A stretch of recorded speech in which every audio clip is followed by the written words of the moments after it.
Hi hello welcome to N9 media. పసిపిల్లల మెదళ్లను ప్రయోగశాలలాగా మార్చాలని చూస్తున్నారా? భావితరాలపై యుద్ధోన్మాదాన్ని రుద్దాలని చూస్తున్నారా? తాజాగా మహారాష్ట్ర ప్రభుత్వం తీసుకున్నటువంటి నిర్ణయాన్ని పరిశీలిస్తే ఈ అనుమానాలు రాక తప్పవు.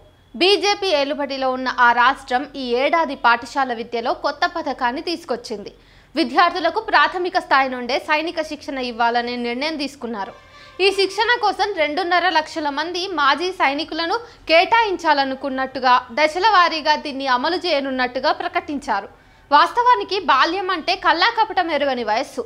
కేరింతలు కొడుతూ హాయిగా ఆడుతూ పాడుతూ చదువుకుంటూ గడపాల్సిన సమయం. అలాంటి పిల్లలకు సైనిక శిక్షణ, శత్రు సంహారం, జాతీయవాదం అంటూ నూరిపోయటం వారి పసి మనసులో యుద్ధోన్మాదాన్ని నాటే ప్రయత్నాలు ప్రమాదకరం. వారి మానసిక మేధో వికాసానికి ఇది ఎంతో హానికరం. చిన్న వయసులోనే పిల్లలకు దేశభక్తి, క్రమశిక్షణ, శారీరక దృఢత్వాలను పెంపొందిస్తామంటూ ఆ రాష్ట్ర ప్రభుత్వం తన నిర్ణయాన్ని సమర్థించుకునే ప్రయత్నం చేస్తోందే గానీ దీని వెనుక ఉద్దేశం గగుర్బాటుకు గురి చేస్తుంది. ఆర్ఎస్ఎస్ విధానాలను అమలు చేసే లక్ష్యం ఏదైనా ఉందా అని అనిపిస్తోంది. ఈ వయసులో పిల్లలకు సృజనాత్మకత, ఆలోచించే సామర్థ్యం, ప్రశ్నించే స్వభావాన్ని పెంపొందించాలి. కానీ ఈ సైనిక శిక్షణ వారిలో గుర్తింపు, గుడ్డి విధేయతను అలవర్చుతుందనడంలో ఎలాంటి సందేహం లేదు. ఒక పక్క మహారాష్ట్రలోని ప్రభుత్వ పాఠశాలలు అనేక సమస్యలతో అల్లాలాడుతున్నాయి. ఏఎస్ఆర్ నివేదిక ప్రకారం అక్కడి విద్యా పరిస్థితి ఆందోళనకరంగా ఉంది. 10 ఏళ్ల నుండి అంటే బీజేపీ అధికారంలోకి వచ్చిన నాటి నుండి విద్యారంగానికి నిధుల కొరత తీవ్రంగా ఉంది. కార్పొరేట్ విద్యా వ్యవస్థను బలోపేతం చేసేందుకు వేల సంఖ్యలో ప్రభుత్వ పాఠశాలలు మూసేస్తున్నారు. దీనివల్ల ఎంతో మంది పిల్లలు విద్యకు దూరమై బాల కార్మికుల్లాగా మారిపోతున్నారు. ఇలాంటి పరిస్థితుల్లో సైనిక శిక్షణ పేరుతో పెద్ద ఎత్తున నిధులు దారి మళ్లిస్తే విద్యా వ్యవస్థ మరింత సంక్షోభంలో కూరుకుపోవటం ఖాయం. ఒక మహారాష్ట్రలోనే కాదు, దేశవ్యాప్తంగా విద్యా వ్యవస్థ ఇట్లానే కునారిల్లిపోతోంది. ఏడాదికేడాది ప్రభుత్వ పాఠశాలల పరిస్థితి దిగజారుతోంది. దీన్ని బట్టి బీజేపీ ప్రభుత్వం విద్యను దీర్ఘకాలిక దృష్టితో చూడడం లేదనేది స్పష్టం.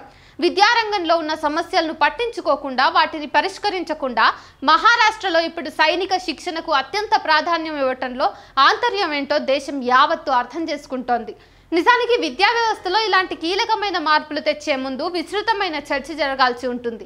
ఇవేవి చేయకుండానే అక్కడి బీజేపీ ప్రభుత్వం ఈ నిర్ణయాన్ని అత్యంత వేగంగా అమలు చేసేందుకు గాను పూనుకుంటోంది. ముఖ్యంగా ఈ విధానం ప్రధానమంత్రి కార్యాలయం గతంలో ప్రతిపాదించిన సైనిక్ స్కూల్ మోడల్కు చాలా దగ్గరగా ఉంది.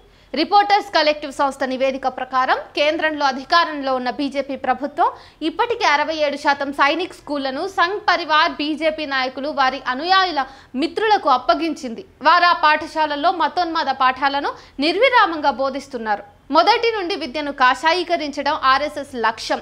ఈ విద్యా విధానం సమాజంలో మానవీయతను దూరం చేసి సైనికీకరణను పెంపొందించే ప్రమాదం ఉంది.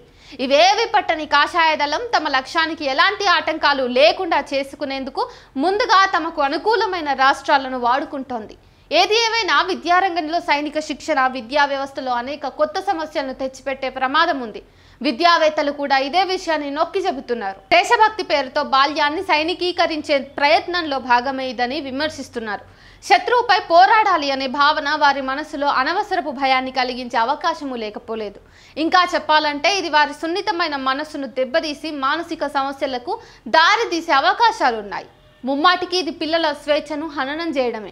కీలకమైన విద్యారంగంలో ఇలాంటి ఏకపక్ష నిర్ణయాలు ప్రజాస్వామ్యాన్ని బలహీనపరుస్తాయి కూడా. అన్నింటికీ మించి పిల్లల భవిష్యత్తుపై ఇది తీవ్ర ప్రభావం చూపుతుంది. కనుక ఈ కొత్త విధానంపై విస్తృతమైన చర్చలు జరగాలి. మేధావులు, విద్యావేత్తలు, మానసిక నిపుణుల అభిప్రాయాలు తీసుకుని అప్పుడు ఓ నిర్ణయానికి రావాలి. అప్పటిదాకా ఈ నిర్ణయాన్ని విరమించుకోవడమే బీజేపీకి మంచి విషయం.